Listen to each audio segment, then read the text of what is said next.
Assalamualaikum warahmatullahi wabarakatuh. Dulur-dulur Kang Baha, kumaha kabarna? Semoga selalu dalam keadaan sehat walafiat. Amin ya Allah ya Rabbal alamin. Baik teman-teman, dari cuplikan video Kang Deddy Mulyadi ya, ketika beliau hendak menolong seorang ibu ya yang suaminya terkena PHK, di sana ada kejadian yang sangat menarik dan patut kita jadikan contoh teman-teman. Kejadian apa itu? Mari kita simak videonya terlebih dahulu. Silakan Ibu, dari mana, namanya siapa, tujuannya apa Bu? Risna Bu, Risna Abi aslinya tinggal di Pamulibek. Ya, Mohon mau Abi angkat kan ngiring ke Carogen sama Jakarta kemarin nyakatan ke rumah sakit dari iya. Itu tadi teman-teman ya, cuplikan video yang menampilkan seorang ibu yang hendak curhat terhadap Kang Deddy Mulyadi. Beliau hendak meminta tolong karena anaknya sedang sakit dan membutuhkan biaya. Itulah salah satu pelayanan ya yang dilakukan oleh Gubernur Jawa Barat yaitu Kang Deddy Mulyadi terhadap masyarakatnya. Kita tidak akan membahas itu ya teman-teman, tetapi di sini kita akan membahas sisi lain apa yang tertangkap oleh kamera, yaitu munculnya seorang ibu yang mengenakan cadar bersama seorang suaminya yang kelihatan nampak begitu romantis teman-teman. Baik, kita akan kembali melihat videonya ya teman-teman, biar teman-teman bisa jelas kembali melihatnya. Baik, kita simak sama-sama. Baik, teman-temanku yang dirahmati oleh Allah Subhanahu wa Ta'ala, sebelum kita membicarakan apa yang ingin kita bicarakan, alangkah baiknya kita doakan terlebih dahulu agar supaya anak si ibu yang sedang sakit ini diberikan kesembuhan oleh Allah Subhanahu wa Ta'ala, dan semoga Kang Deddy Mulyadi yang telah membantu segala pengobatan si ibu dan anak ini diberikan kesehatan, diberikan kelancaran. Amin ya Allah ya Rabbal alamin. Baik, teman-temanku yang dirahmati oleh Allah Subhanahu wa Ta'ala, lihat di belakang si ibu ada dua orang pasangan yang sangat romantis teman-teman, si bapak dan istrinya. Baik teman-temanku yang dirahmati oleh Allah Subhanahu wa Ta'ala, dari video tadi insya Allah kita akan mengambil 3 poin pelajaran untuk kita pelajari dan untuk kita ambil hikmahnya dan untuk kita amalkan jika kita mampu. Baik, poin yang pertama yang dapat kita ambil pelajaran dari video tersebut ialah menandakan, menggambarkan bahwa video tersebut menunjukkan Kang Deddy Mulyadi bukanlah orang yang memusuhi Islam. Karena kita bisa melihat dari tayangan video tersebut, ada seorang ibu yang mengenakan hijab bersama anaknya, kemudian untuk meminta bantuan kepada Kang Deddy Mulyadi, dan akhirnya beliau memberikan bantuan ya sejumlah uang untuk pengobatan anaknya yang sedang sakit. Dan ini sudah cukup untuk menjadi bukti bahwa Kang Deddy Mulyadi tidaklah memusuhi Islam sebagaimana kemarin sempat kita dengar isu yang menerpa beliau bahwa Kang Deddy Mulyadi adalah musuh Islam. Poin yang kedua ialah sikap tolong-menolong. Kita menyaksikan di video tersebut bagaimana sikap tolong-menolong itu ditonjolkan ya dalam video ini, agar supaya apa? Agar supaya kita sebagai umat Islam ya, sebagai penduduk warga Jawa Barat, sebagai orang Indonesia, agar kita memiliki rasa simpati ya terhadap orang lain, entah itu membantu dengan materi ataupun membantu dengan memberikan semangat ya kepada orang-orang yang membutuhkan semangat. Karena orang yang sakit itu tidak hanya membutuhkan biaya pengobatan teman-teman ya, kadang mereka juga membutuhkan hiburan ya dengan cara kita menjenguknya atau memberikan kita dukungan-dukungan moral ya kepada mereka agar tetap bersemangat untuk segera sembuh dari sakitnya. Seperti itu teman-teman. Jadi video ini memberikan kita pelajaran bahwa kita dengan sesama itu harus saling tolong-menolong. Jangan melihat siapa orangnya, apa agamanya, apa sukunya, apa rasnya, maka ketika kita ingin menolong, maka tolonglah teman-teman ya. Karena jika kita mau menolong sesama, nanti yang akan menolong kita saat kesusahan adalah bukan orang tersebut. Bisa jadi orang lain, dan yang terutama adalah Allah Subhanahu wa Ta'ala yang menolong. Mungkin orang yang kita tolong saat ini tidak bisa membalas jasa kita karena kita sudah menolong dia. Akan tetapi ingat teman-teman, Allah yang Maha Kuasa, Allah yang tidak pernah tidur, dialah yang akan membalas kita ya, kebaikan kita. Tidak di dunia ini, maka di akhirat teman-teman ya, dia akan membalas kebaikan kita. Saya ingat ya, memiliki seorang teman yang beliau itu jangankan kepada orang teman-teman ya, saya menyaksikannya sendiri. Kepada ular yang jatuh di sumur, dia merasa merasa kasihan ya. Dia bilang dia ingin menolong ular itu ya. Mungkin karena kalau mati ular di dalam sumur itu akan mencemari air yang di dalam sumur itu ya, dan mungkin akan lama, membutuhkan waktu yang lama ya untuk kembali menetralkan air sumur itu ya, agar bisa dikonsumsi oleh masyarakat. Kemudian yang keduanya itu jiwa ingin menolongnya ya. Kata dia kasihan ya, ular itu yang yang masuk ke dalam sumur, dia nampaknya meskipun dia adalah seekor hewan ya, tetapi dia juga adalah makhluk hidup, makhluk Allah Subhanahu wa taala. Maka teman saya itu menolongnya teman-teman ya, dia mencari kayu ya, kayu yang panjang karena sumurnya pun cukup dalam teman-teman ya. Tidak mungkin bagi seekor ular untuk keluar dari lubang sumur itu ya. Sangat sulit sekali. Dan teman saya itu mencari kayu yang sangat panjang, kemudian dia ambil ya, dia tarik ya ke atas sambil juga dia menjaga jarak dengan ular itu ya, karena khawatir namanya juga dia sedang menolong binatang buas ya teman-teman, kalau tidak hati-hati juga bisa berbahaya. Nah dia tolong, kemudian setelah dia tolong dia lepaskan lagi ular itu ke alam liarnya ya teman-teman, seperti itu. Nah saya jadi teringat ya, saya melihat teman saya itu memang kehidupannya itu tidak pernah menemukan kesulitan ya, meskipun ada cobaan ya.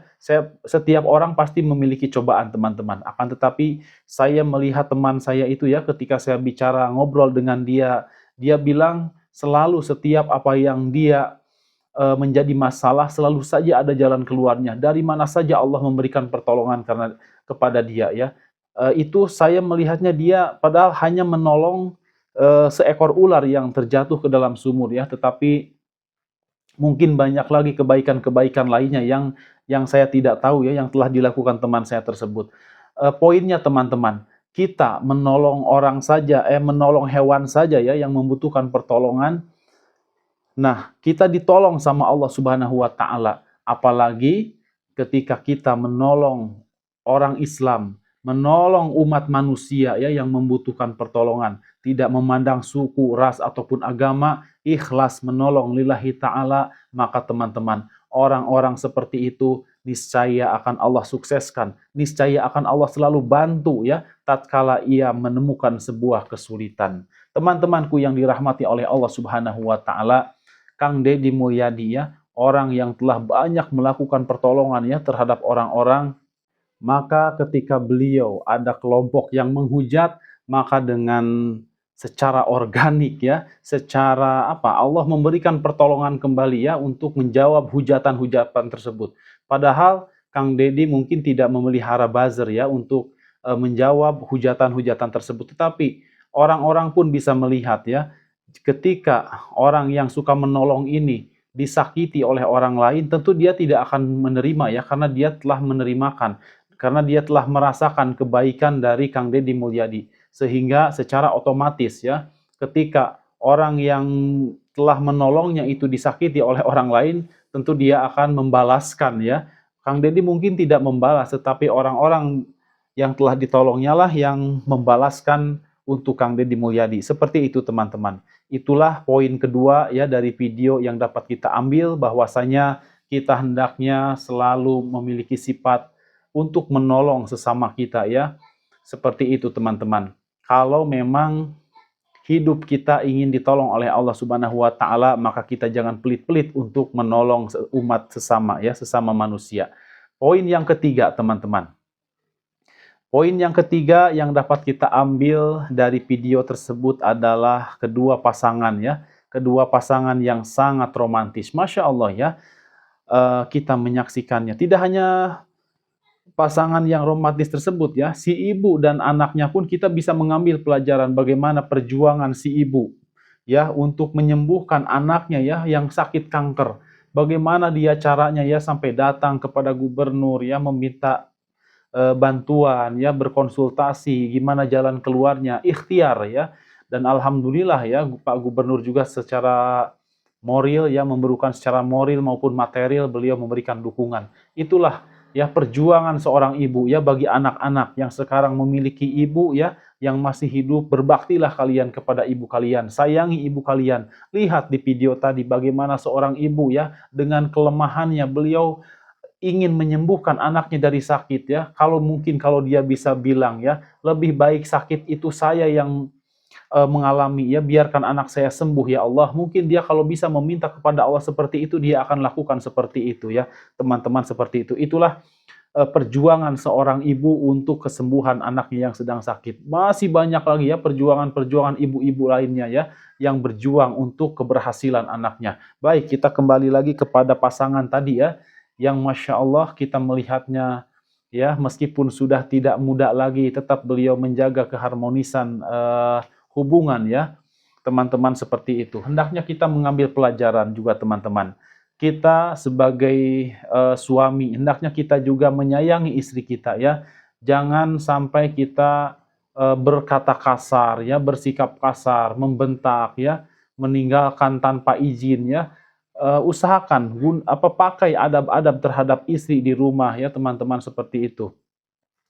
Sebenarnya teman-temanku yang dirahmati oleh Allah Subhanahu wa taala, jika istri kita ya hatinya sudah kebeli oleh suaminya, maka apapun yang suaminya inginkan akan dia ikuti. Kenapa? Karena hatinya sudah dapat, teman-teman. Tetapi jika hatinya sudah terluka, teman-teman, kasihan. Dia nantinya bisa stres ya. Mungkin dia tidak berani bilang, akan tetapi dia akan pendam rasa sakitnya itu sendiri ya, yang menyebabkan nanti dia memikirkan, terus memikirkan. Itu adalah tipe-tipe istri yang tidak berani terhadap suaminya.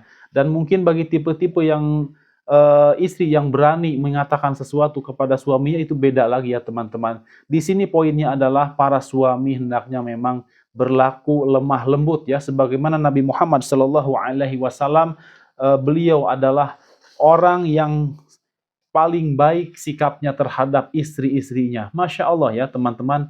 Padahal beliau adalah seorang pemimpin negara, beliau adalah seorang pemimpin perang. Akan tetapi ketika beliau di hadapan istri-istrinya, beliau tidak pernah mengeluarkan kata-kata yang kasar. Beliau tidak pernah, teman-teman, menunjukkan sikap buruk di hadapan istri-istrinya. Beliau adalah orang yang terbaik di hadapan keluarganya. Masya Allah ya, itulah panutan kita ya, Rasulullah Sallallahu Alaihi Wasallam. Kalau kita mencontoh Pak Gubernur, ya Pak Gubernurnya namanya juga Pak Gubernur adalah manusia ya. Sehebat apapun beliau adalah tetap manusia biasa. Beliau bukan nabi ya, apalagi malaikat. Beliau pasti memiliki kekurangan. Yang harus kita contoh, teman-teman, adalah Nabi Muhammad Sallallahu Alaihi Wasallam. Hikmahnya Allah menurunkan nabi itu sebagai manusia adalah karena untuk kita contoh. Kalau saja nabi ya yang diturunkan oleh Allah Subhanahu wa taala itu malaikat, kita akan kesulitan untuk mencontohnya. Kenapa? Karena malaikat tidak pernah makan, malaikat tidak pernah minum, malaikat tidak pernah nikah, malaikat tidak pernah melakukan kesalahan. Kalau contohnya manusia ya, yaitu Nabi Muhammad SAW, orang yang maksum, orang yang terbebas dari kesalahan, tetapi secara fisik beliau tetaplah manusia biasa yang bisa merasakan haus, bisa merasakan lapar, dan juga bisa merasakan capek. Maka dari itu sudah pas ya Allah memberikan suri tauladan untuk umat Islam, yaitu seorang manusia. Sudah pas, teman-teman ya. Jadi teman-temanku yang dirahmati oleh Allah Subhanahu wa taala, kembali lagi kepada hubungan suami istri. Hendaknya memang kita dengan istri itu seromantis mungkin, teman-teman ya. Sudah halal, mau apa lagi ya, asalkan jangan lewat belakang. Itu saja kan poinnya. Pokoknya mau dengan cara apapun kita boleh sah halal ya. Mau dimanapun asal tidak di depan umum boleh halal ya, teman-teman, seperti itu. Contohnya si bapak tadi ya, dengan istrinya beliau membantu menyingkirkan benda yang jatuh kepada kepala istrinya ya, beliau singkirkan ya dengan lemah lembut. Masya Allah, itu adalah kejadian yang banyak pelajaran yang dapat kita ambil, teman-teman. Jadi sekali lagi, teman-teman ya, kita harus berlaku lemah lembut, berlaku sopan ya. Kalau misalkan kita di kerjaan punya atasan, kita bisa berlaku sopan, bisa berlaku nurut ya, bisa berkata jujur, ya, bisa bekerja keras. Kenapa tidak kita terapkan di rumah kita? Bukankah keluarga kita lebih berhak menerima perlakuan itu semua daripada atasan kita di kerjaan kita? Bukan berarti teman-teman harus menjadi orang-orang yang membangkang terhadap atasan, tidak ya. Tetapi yang saya maksud di sini adalah jangan sampai kita baik kepada orang lain sementara kepada keluarga sendiri kita berlaku kasar, berlaku semena-mena, ya, sekeenaknya. Jangan seperti itu teman-teman. Video tadi mengajarkan kepada kita agar kita berlaku lemah lembut terhadap istri kita. Dan selalu, ya, kalau mau kemana-mana izin dulu kepada istri kita. Beri kabar biar istri kita tidak stres, tidak kena penyakit lambung. Kalau sudah stres nanti ujung-ujungnya kena penyakit lambung, asam lambungnya naik, ya, nanti bisa bahaya teman-teman, ya. Itu ceritanya nanti lain lagi. Baik, teman-temanku yang dirahmati oleh Allah Subhanahu wa taala, kita sudah mendapatkan 3 poin dari video yang Kang Deddy Mulyadi itu tampilkan. Padahal itu hanya cuplikan videonya saja, ya teman-teman, tapi dari sini kita bisa mengambil begitu banyak pelajaran. Di antaranya, ya, poin pertama itu tadi teman-teman. Poin pertama ialah Kang Deddy Mulyadi tidak memusuhi Islam. Poin yang kedua, kita harus menumbuhkan untuk rasa atau menolong orang lain. Kemudian poin yang ketiga, kita harus berlaku baik terhadap keluarga kita, terhadap istri dan anak kita, terhadap kedua orang tua kita, ya teman-teman. Baik teman-temanku yang dirahmati oleh Allah Subhanahu wa taala, sampai di sini saja ya pelajaran yang kita ambil, yang kita comot dari videonya Kang Deddy Mulyadi. Kenapa saya memilih video Kang Deddy Mulyadi? Karena beliau adalah Gubernur Jawa Barat, ya. Kalau mungkin saya tinggal di Jawa Tengah, saya akan mencomot yang dikeluarkan oleh video yang dari Gubernur Jawa Tengah. Kalau saya di Sumatera, mungkin Gubernur Sumatera. Kalau saya di Jakarta, mungkin dari Gubernur Jakarta. Karena saya tinggal di Jawa Barat, maka saya ambil pelajaran ini dari Gubernur Jawa Barat karena lebih dekat, ya. Biasanya orang itu teman-teman bisa lebih mudah mengambil pelajaran dengan orang yang satu suku, ya. Seperti itu. Baiklah teman-teman, cukup sampai di sini. Kita tutup pertemuan kita dengan doa kafaratul majelis. Subhanakallahumma wa bihamdika asyhadu alla ilaha illa anta astaghfiruka wa atubu ilaik. Wabillahi taufik wa hidayah. Wassalamualaikum warahmatullahi wabarakatuh. Semangat.